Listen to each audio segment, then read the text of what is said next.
Hello student. तो अभी हम देखते हैं हम फॉर्मूला क्या है। तो जो ग्लूकोज है, तो ग्लूकोज की फॉर्मूला है C6H12 C6H12O6। तो फॉर्मूला है ना, वो फॉर्मूला क्या है? Formula is a group of symbol of elements. Formula क्या है? Group of symbol of elements. देखो ग्लूकोज में कौन कौन से एलिमेंट्स है? Carbon, hydrogen and oxygen.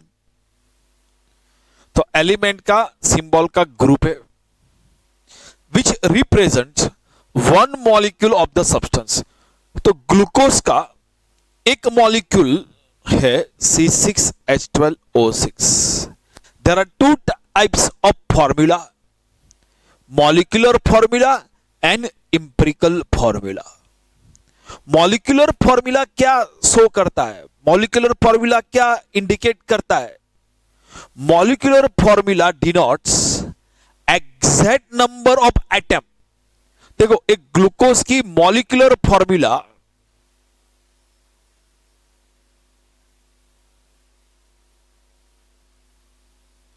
C6H12O6 है, वो इंडिकेट करती है कि ग्लूकोज के एक मॉलिक्यूल में 6 carbon atom, 12 hydrogen atom and 6 oxygen atom होते हैं। तो मॉलिक्यूलर फॉर्मूला जो है वो क्या? Which denotes exact number of atoms of all element present in one molecule of the compound is known as molecular formula. तो molecular formula क्या denote करती है? मॉलिक्यूलर फॉर्मूला हमको क्या इंफॉर्मेशन देती है? कि exact number of atom present in one molecule. तो ग्लूकोज के एक मॉलिक्यूल में 6 carbon atom, 12 hydrogen atom and 6 oxygen atom है। इंपेरिकल फॉर्मूला, तो empirical formula of glucose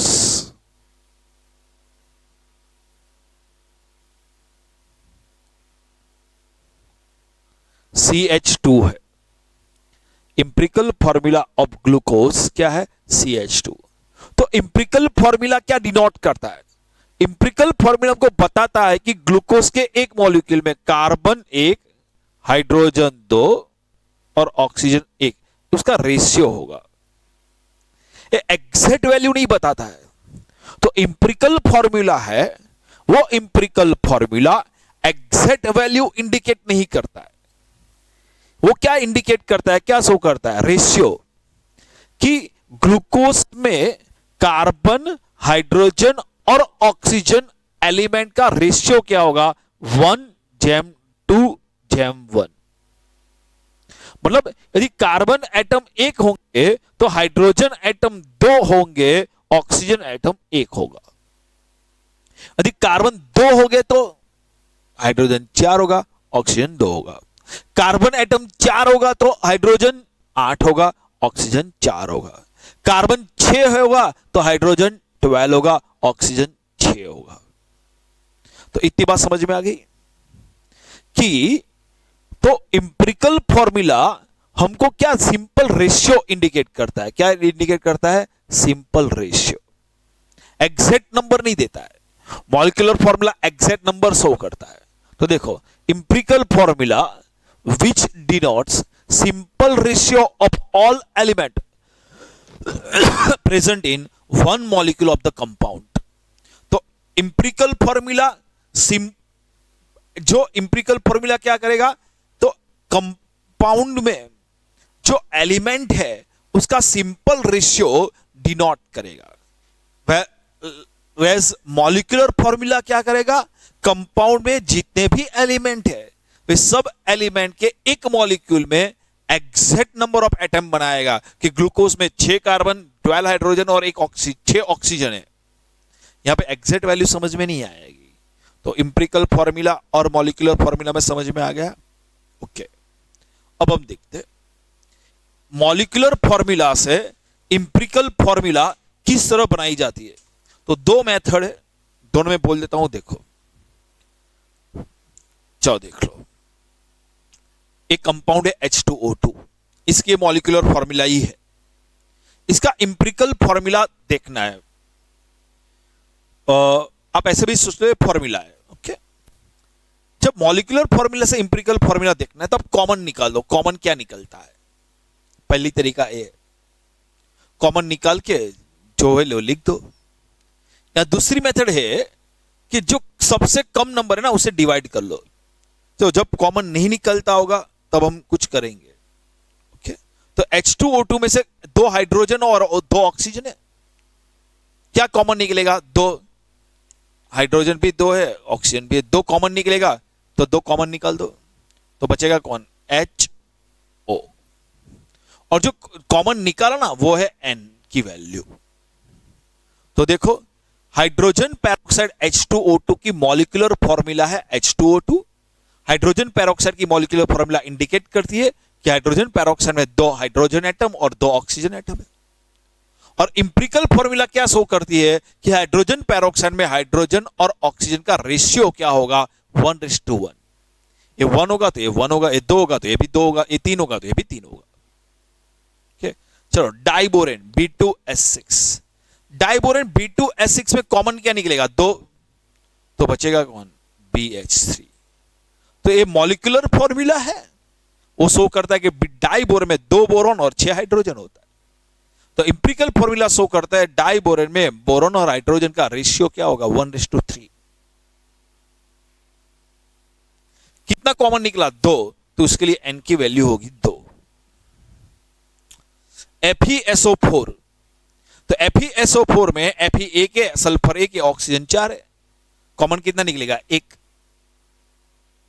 common 1 निकलेगा तो बच्चा है वो सब कुछ लिख दो, FeSO4। N2O4 में कॉमन क्या निकलेगा? 2, तो N = 2। 2 कॉमन निकलेगा तो बचेगा कौन? NO2। तो ये molecular formula, empirical formula. C4H10 common क्या निकलेगा? 4 और 10 में कॉमन क्या निकलेगा? 2। 2 कॉमन निकलेगा तो फॉर्मूला क्या हो जाएगा? Empirical formula C2H5।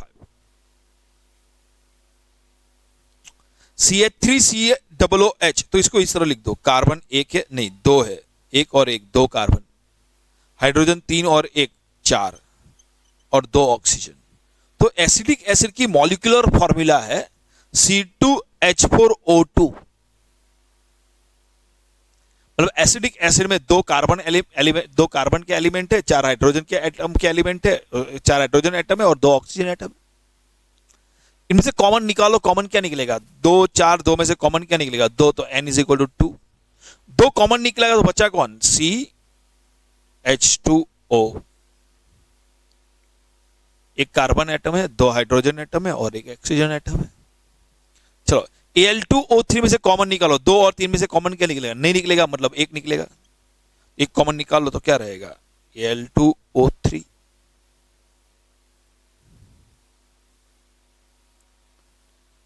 C12H22O11 sucrose, sugar है।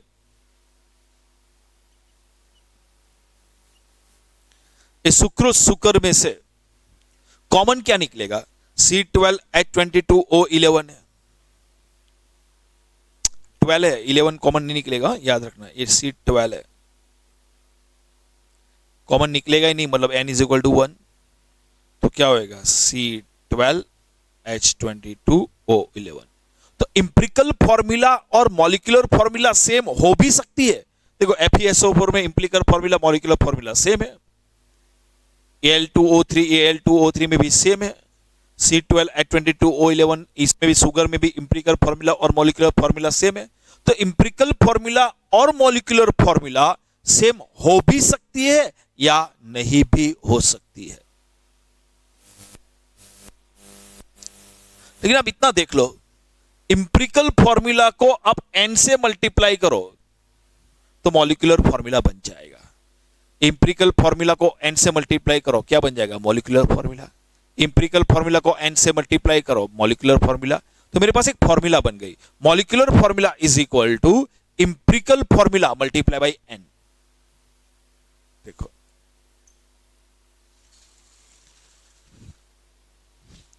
एक ग्लूकोज की ये मॉलिक्यूलर फॉर्मूला है और ए इंपेरिकल फॉर्मूला है।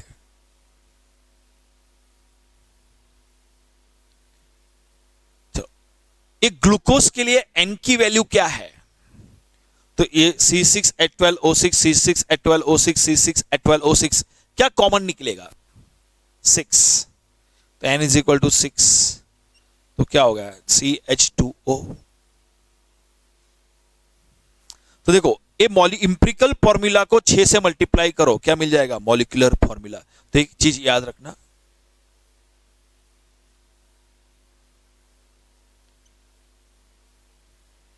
Molecular formula is equal to n multiply by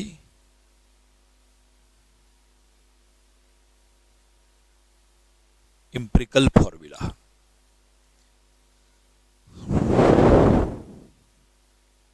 बोलो, इसमें कुछ डाउट है? Molecular formula is equal to क्या हो गया? n multiply by empirical formula. चलो देखते हैं आगे। ये जो मॉलिक्यूलर फॉर्मूला है ना, उससे मॉलिक्यूलर फॉर्मूला मास होता है। तो मॉलिक्यूलर फॉर्मूला का क्या होता है? मॉलिक्यूलर फॉर्मूला मास। हम फॉर्मूला वर्ड यूज नहीं करते, क्या यूज करते? Molecular mass. मॉलिक्यूलर मास किस तरह मेजर करें? 6 मल्टीप्लाई बाई कार्बन का atomic mass, 12 multiply by hydrogen का atomic mass, 6 multiply by oxygen का एटॉमिक मास। कार्बन का एटॉमिक मास है 12, हाइड्रोजन का एटॉमिक मास है 1, कार्बन का एटॉमिक मास है 16। कैलकुलेशन करेंगे तो 180 ग्राम आ जाएगा। तो मॉलिक्यूलर फॉर्मूला से मॉलिक्यूलर मास निकाला जाता है, मॉलिक्यूलर फॉर्मूला मास मिलता है। और इंपेरिकल फॉर्मूला से इंपेरिकल फॉर्मूला मास मिलती है।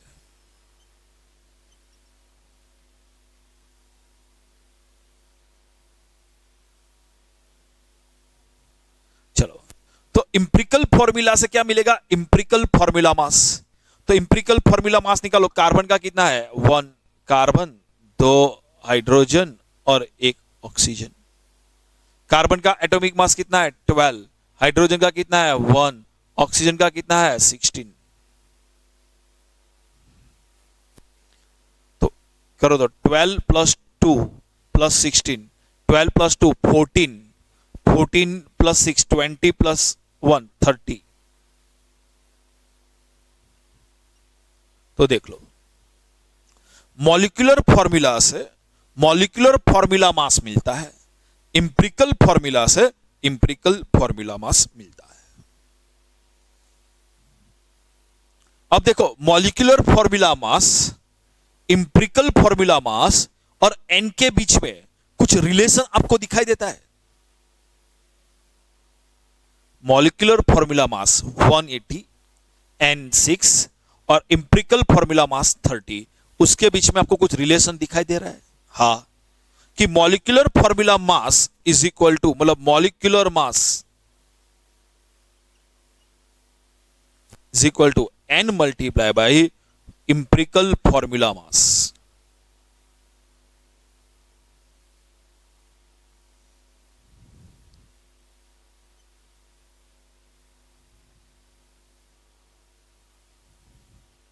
Molecular mass, molecular formula mass is equal to n multiply by empirical formula mass. देखो, इंपेरिकल फॉर्मूला मास कितना है? 30 मल्टीप्लाई बाई n, 180 आ जाएगा। तो n की एक फॉर्मूला बन जाएगी, क्या बन जाएगी? n is equal to molecular mass upon empirical formula mass.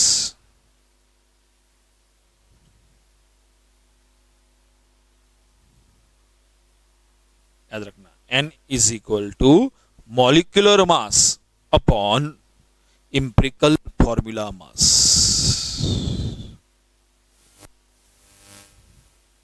ये याद रखना है। और दूसरा एक चीज वो पहले लिखा था, वो molecular formula equal to n multiply by empirical formula. आपको एक फॉर्मूला याद रखनी है और एक फॉर्मूला ए याद रखनी है। और मॉलिक्यूलर फॉर्मूला क्या शो करता है? Exact number of atoms. Empirical formula क्या करेगा? Simple ratio. बस इतनी तीन चीज याद रखना है। Molecular formula exact number of atom show करेगा, molecular formula exact number of atom show करेगा, empirical formula simple ratio of all element show करेगा। n is equal to molecular mass upon empirical formula mass. Molecular formula क्या होगा? Formula n multiply by empirical formula. तो अच्छी तरह देख लो, एक numericals कर लेते तो आपको समझ में आ जाएगा। ये फॉर्मूला याद रखना है, फॉर्मूला का यूज करना है। देखो एक क्वेश्चन देखते हैं। Empirical formula of acetylene and benzene is CH। तो एसिटिलीन और बेंजीन का इंपिरिकल फॉर्मूला आपको गिवन है। तो देखो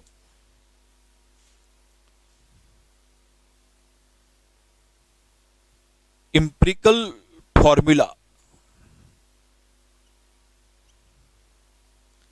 of benzene and acetylene is CH, वो आपको गिवन है। तो empirical formula of acetylene and benzene आपको दे दिया है और आपको पूछा गया if molecular mass of acetylene and benzene is 26 and 78 respectively. चलो, तो इंपिरिकल फॉर्मूला आपको पता है, तो इंपिरिकल फॉर्मूला मास आप निकाल सकते हो। इंपिरिकल फॉर्मूला से क्या निकलेगा? Empirical formula mass. तो बेंजीन और एसिटिलीन की इंपिरिकल फॉर्मूला सेम है, बेंजीन और एसिटिलीन की इंपिरिकल फॉर्मूला सेम है, तो इंपिरिकल फॉर्मूला मास भी क्या होगा? सेम। तो empirical formula mass of benzene and is 1 multiplied by atomic mass of carbon, 1 multiplied by atomic mass of hydrogen, 1 multiplied by 12, 1 multiplied by 1, 12 plus 1, 13 ग्राम। चलो मिल गया। अब आपको मॉलिक्यूलर मास गिवन है। मॉलिक्यूलर मास ऑफ एसिटिलीन 26 है और benzene का 78 है। तो calculate molecular formula of acetylene and benzene. Calculate the molecular formula of acetylene and benzene. तो बेंजीन और एसिटिलीन का मॉलिक्यूलर फॉर्मूला किस तरह कैलकुलेट करेंगे? चलो देखते हैं। ये मैं रब कर देता हूं, आपने लिख दिया होगा, वरना यहां पे वीडियो पोस्ट कर लो, इतना लिख दो, उसके बाद में देख लेना।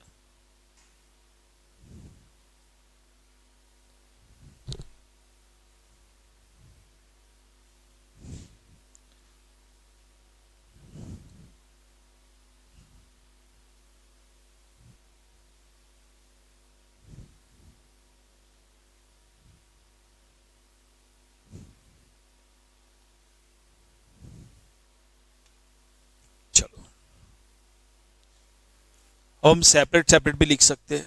चलो, तो पहले मैं एसिटिलीन के लिए लिख दूं। चलो,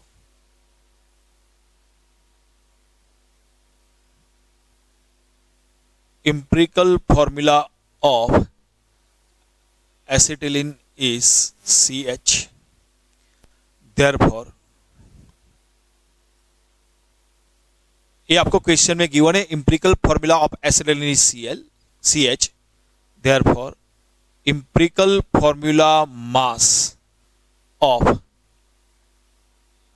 acetylene is 1 multiplied by atomic mass of carbon, 1 multiplied by atomic mass of hydrogen। ये 12 है, हाइड्रोजन का 1 है, तो कितना हो जाएगा? 13 ग्राम। ओके, अब आपको मॉलिक्यूलर मास गिवन है। आपको गिवन है कि मॉलिक्यूलर मास ऑफ एसिटिलीन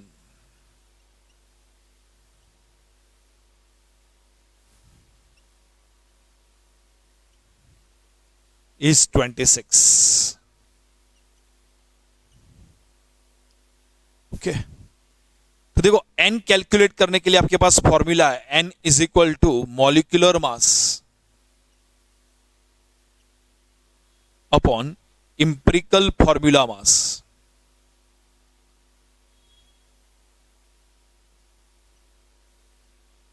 देखो मॉलिक्यूलर मास ऑफ एसिटिलीन कितना है 26 और इंपेरिकल फॉर्मूला मास है 13 तो 2। तो देखो molecular formula of acetylene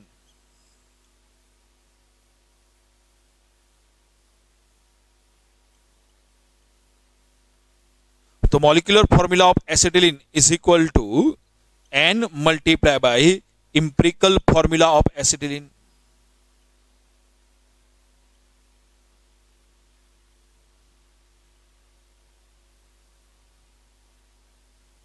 n कितना है 2 और इंपेरिकल फॉर्मूला ऑफ एसिटिलीन आपको कितना गिवन है CH मल्टीप्लाई बाय 2 क्या हो गया C2H2।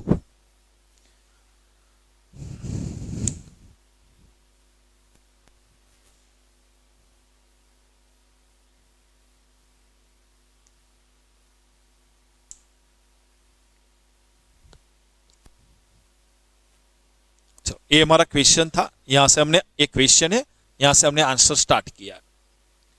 देखो क्वेश्चन फिर से देख लो। Empirical formula of acetylene and benzene is CH।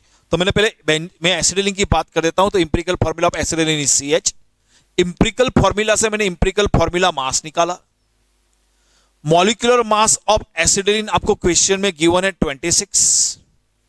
तो मॉलिक्यूलर मास ऑफ एसिटिलीन कितना है 26। तो molecular mass upon formula mass निकाल के मैंने n में ले लिया 2। तो मॉलिक्यूलर फॉर्मूला ऑफ एसिटिलीन निकाल दिया। दूसरा इसका काम किया, इस तरफ बेंजीन का देख लेता हूं। तो देखो इंपेरिकल फॉर्मूला ऑफ बेंजीन आपको प्रॉब्लम में गिवन है CH।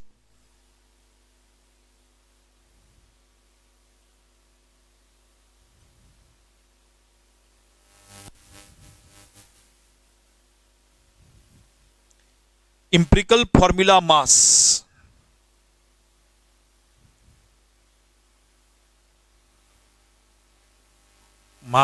ऑफ बेंजीन तो 1 multiply by atomic mass of carbon plus 1 multiply by atomic mass of hydrogen. 1 multiply by atomic mass of carbon 12, 1 multiply by atomic mass of hydrogen 1 तो 13 ग्राम। Molecular mass आपको benzene का given है 78।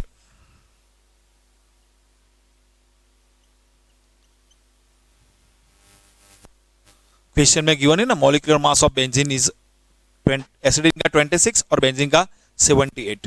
तो benzene तो n में calculate कर सकता हूं। तो n is equal to molecular mass upon empirical formula mass.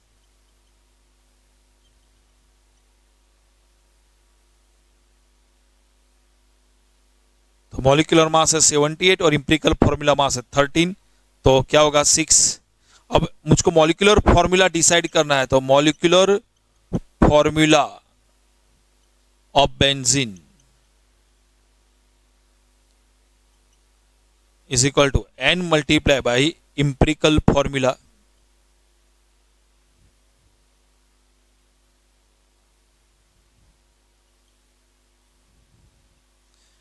n कितना है 6। इंपेरिकल फॉर्मूला क्या है CH मल्टीप्लाई बाई 6 करो क्या हो जाएगा C6H6।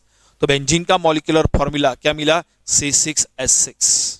तो अच्छी तरह देख लो समझ लो। देखो इंपेरिकल फॉर्मूला आपको गिवन है। इंपेरिकल फॉर्मूला से मैंने इंपेरिकल फॉर्मूला मास निकाला for acetylene as well as for benzene. Molecular mass आपको गिवन था तो molecular mass upon empirical formula निकाल के मैंने n निकाल दिया। n multiply by empirical formula कर से मुझको क्या मिल गया मॉलिक्यूलर फॉर्मूला। तो अच्छी तरह देख लो उसके बाद हम आगे देखते हैं नेक्स्ट क्वेश्चन। ओके पोस्ट करके देखना है तो देख लो अच्छी तरह। कुछ डाउट है तो पूछ लिया करो।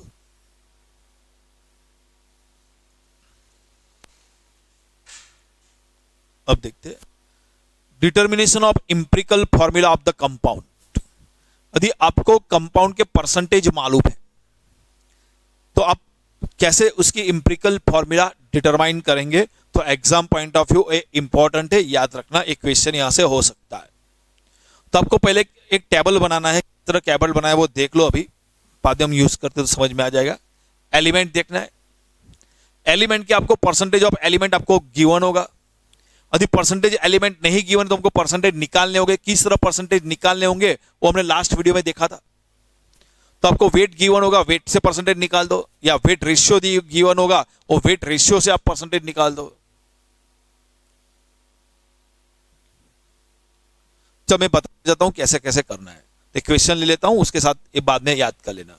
देखो, ये hydrocarbon contents 80% carbon if molecular mass of hydrocarbon is 30, then calculate its molecular formula and empirical formula। अब देखो, हाइड्रोकार्बन किसको बोलेंगे?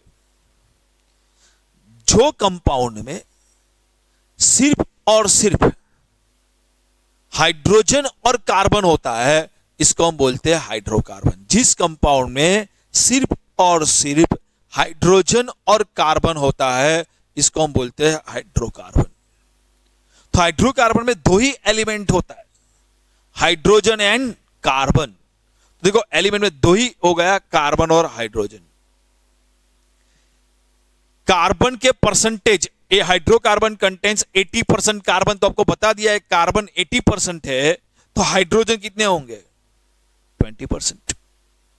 याद रखना, एक इंपॉर्टेंट पॉइंट है कि टोटल परसेंटेज 100 होने चाहिए। यदि टोटल परसेंटेज 100 नहीं होगा तो क्या होगा, वो हम नेक्स्ट लेक्चर में देखेंगे।